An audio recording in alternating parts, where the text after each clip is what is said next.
রবিবার বিশ্ব হেপাটাইটিস দিবস। এই উপলক্ষে রবিবার সকালে আগরতলা উচ্চায়ন্ত প্যালেসের সামনে থেকে সচেতনতামূলক মিছিল বের হয়। হেপাটাইটিস ফাউন্ডেশন অফ ত্রিপুরা আয়োজিত মিছিল শহর পরিক্রমা করে।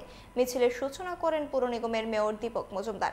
এছাড়াও উপস্থিত ছিলেন স্বাস্থ্য দপ্তরের অধিকর্তা ডক্টর সঞ্জীব দেববর্মা, হেপাটাইটিস ফাউন্ডেশনের প্রতিষ্ঠাতা ডক্টর প্রদীপ ভৌমিক। মিছিলটি শহরের বিভিন্ন পথ ঘুরে পুনরায় উচ্চায়ন্ত প্যালেসের সামনে এসে শেষ হয়।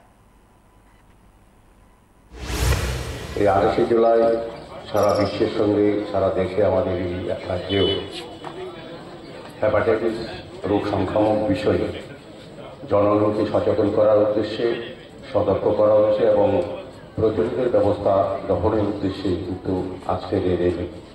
প্রতি বছরই 35,000 লোক মারা যান এবং প্রায় 6,000 লোক মতো সংক্রান্ত হয়ে থাকেন।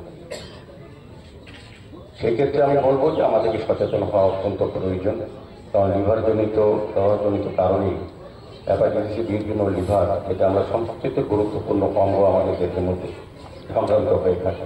पंख मिल जाते हैं ख्वाब वालों को, आड़ते हैं जिंदगी सवर ले, ऊंची ऊंची उड़ाने मुस्काने, उस मीठे पल का भरोसा तू कर ले। जिंदगी में कुछ बनो है techno. Techno College of Engineering, Agartala.